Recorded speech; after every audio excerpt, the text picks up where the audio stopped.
C'est un grand virage pour la psychiatrie ces 20 dernières années qui a vraiment centralisé la recherche autour de la cause génétique des maladies mentales et qui enfin se rendent compte que, il y a plusieurs gènes, il y a même des centaines de gènes, mais qui vont interagir entre eux et que finalement on ne peut pas expliquer complètement comment ça se développe, les maladies mentales chez une personne. Et c'est à partir de ce constat qu'on se retourne sur les causes environnementales qui vont développer, donc qui vont interagir avec le patrimoine génétique, qui vont aider à développer dans l'évolution et aussi les pronostics des maladies mentales. Donc ça, c'est un grand changement dans la recherche psychiatrique.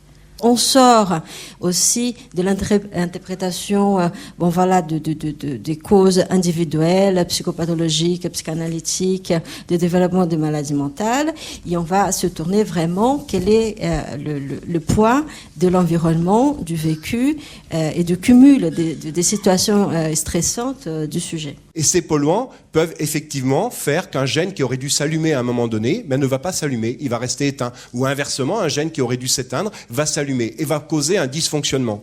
Et ça, ces modifications épigénétiques qui vont se faire donc au niveau d'une génération, peuvent être transmises pendant 2-3 générations, alors que ces générations successives n'auront jamais été exposées au produit. Et du coup, c'est un argument pour ceux qui veulent nier la cause, le lien éventuel avec la présence du polluant, c'est un argument pour dire, vous voyez bien que le polluant n'est plus là et on voit toujours le phénomène. Et comme on est encore une fois dans la génétique à la papaque, à la vie dure, c'est-à-dire que les gènes peuvent tout, les gènes sont à l'origine de tout, mais qu'on ne raisonne pas sur toute l'influence environnementale qui fait qu'un gène fonctionne ou ne fonctionne pas à un moment donné de la vie, à un moment donné de la journée, etc. On noie le poisson avec et ça rend donc beaucoup plus difficile le constat et ça rend beaucoup plus difficile pour celui justement qui veut montrer que ces maladies sont d'origine environnementale, d'apporter les éléments de preuve. C'est extrêmement compliqué. Le corps médical dans son ensemble a été formaté pour le soin et pas pour la prévention.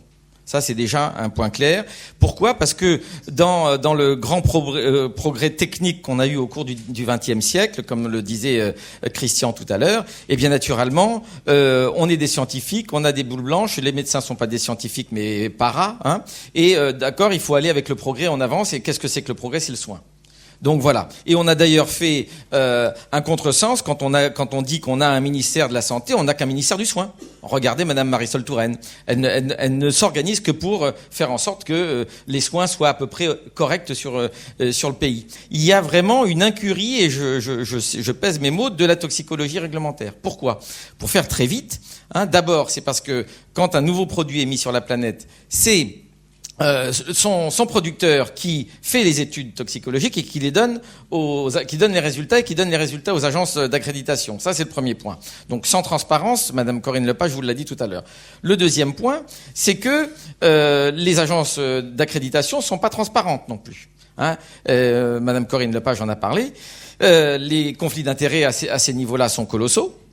Le troisième point, c'est purement au point de vue toxicologique, si vous voulez. D'abord les études toxicologiques ne font pas d'études. Enfin, la toxicologie réglementaire ne fait pas d'études sur la bioaccumulation des produits dans l'organisme.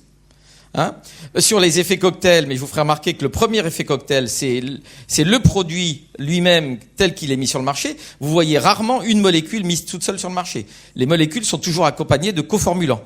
Et en général, les coformulants sont considérés comme secrets souvent et inertes, mais ils peuvent être plus toxiques. Un lanceur d'alerte peut être un expert, mais pas nécessairement. Ça peut être n'importe quel citoyen qui, dans le cadre de son activité professionnelle, associative, militante, peu importe, constate un danger potentiel pour l'environnement, pour l'humanité, et décide donc d'alerter les pouvoirs publics, sa hiérarchie, etc. Dans un cadre professionnel, sa hiérarchie.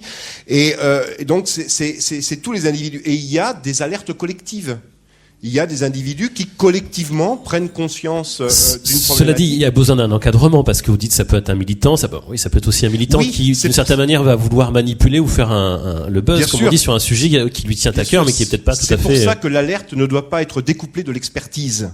D'abord parce que l'alerte, on parle par exemple de la protection des lanceurs d'alerte, c'est très bien.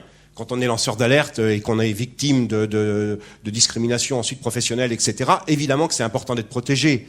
Mais ça ne doit pas être découplé de l'expertise. D'abord parce que l'alerte elle-même doit faire l'objet d'une expertise, parce qu'il peut y avoir des fausses alertes. Mais aussi, pourquoi il ne faut pas découpler l'alerte de l'expertise? C'est parce que dans un système idéal où l'expertise est bien faite, il n'y a pas besoin d'alerter.